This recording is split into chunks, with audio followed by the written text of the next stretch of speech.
To be like water means that you're going to be authentic in what is coming up for you. And that can change a lot. In a moment, in a day, you can be feeling conflicting emotions all at once. And these emotions don't need to be identified with and solidified into the reality that is present. Just be present with the ever-changingness of reality.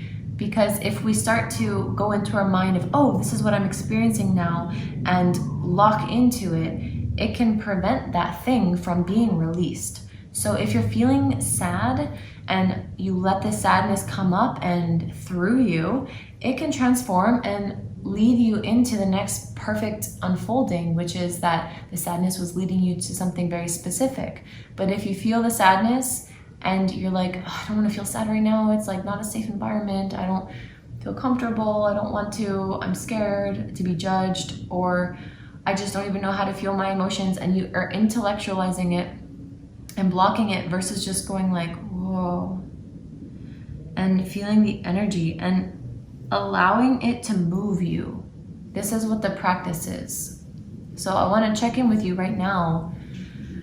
In your body, how are you feeling? Just check in if it's a sound.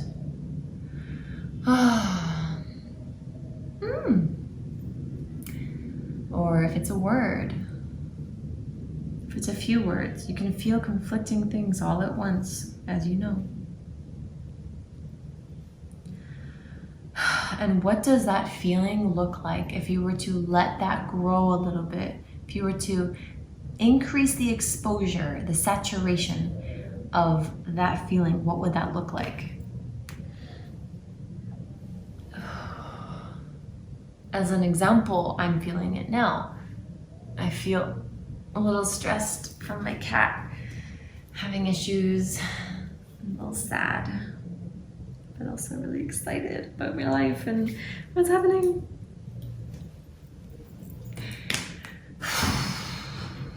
Intense. So, how was that?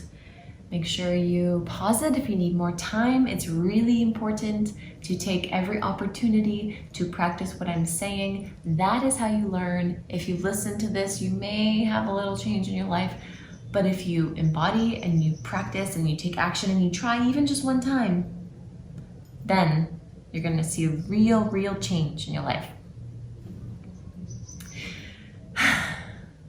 So you are like an ocean.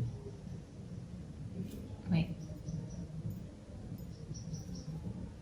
So remember that I said you're like an ocean, and that there are waves that crash up onto the shore, and those waves are the temporary emotions. They are the temporary experiences that come up, and we can let them rise to the surface, just like the ocean is bringing the waters to the surface.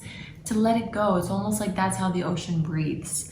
It lets the ripples out and it reaches the earth, and the earth grounds it and neutralizes it, which we'll talk more about the importance of grounding and how it neutralizes our energy. But here, I want to talk about the ocean and the water, because since we are so connected to water, as we're mostly water-bodied people, we need to understand what is the function of water and how does it work, and how can I be in tune and get the most out of this experience? Well, water is receptive. It can flow and change, and it also changes everything that it touches. It is a carrier of information, so whenever you speak into water, it actually crystallizes and captures that frequency. So right now, as I'm speaking, I'm programming my whole body. And if I really believe what I'm saying and I'm feeling the emotion and I'm letting it impact me, the ripples are going to the tips of my toes and to the edges of my skin and all the way into my auric field, and it's reaching the quantum. As far as I believe it can reach, it will reach, because there are water particles in the air, in the atmosphere, and it travels. Information travels through water. So it's important, like we learned already, to think good thoughts, because even thoughts in our nervous system, they create a ripple. It connects to our emotional system. There's pathways in our gut that connect to our brain. So whatever we eat depicts how we think and how we feel. And also we can choose to think something and it will depict how we feel. And we can also make an action like this. And that will change our energy field and how we think and feel as well. So there's all these different angles that we can access consciously, deciding and creating what we want to experience. I can also bring myself into a negative vibration by intentionally being like, everything sucks. Ugh.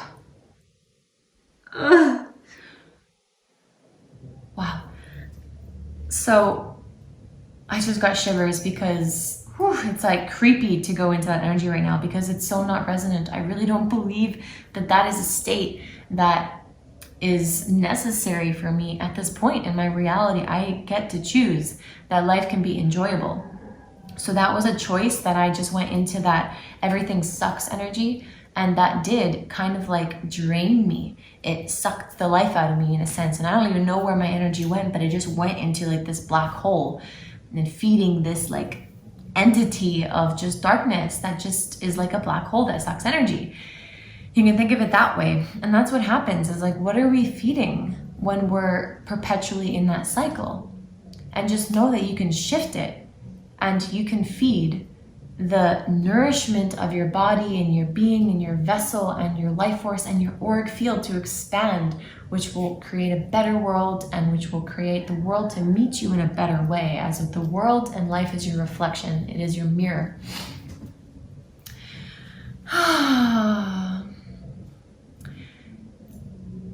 So in day-to-day life, when you're having interactions with people, a way that you can be really honorable of this being of water that you are is to honor that sometimes you may need to put up a boundary and go take care of yourself or ask for support. It's okay to interject and go, hey, I'm having a hard time continuing this conversation. I'm feeling really sad right now, or I'm overwhelmed, or whoa, I just noticed that I got triggered and I'm feeling really angry and I'm having a hard time listening to you.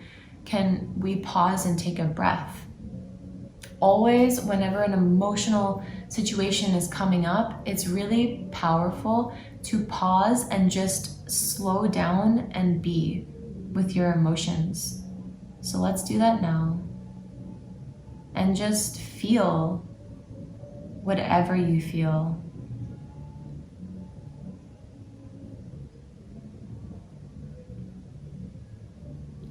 I know that this video is mostly me talking, so it's bringing you into a state of a brainwave that is allowing you to process information and be in a logical state, but also I hope that a lot of this is allowing you to pause and reflect so you can really integrate the wisdom here that is in your body.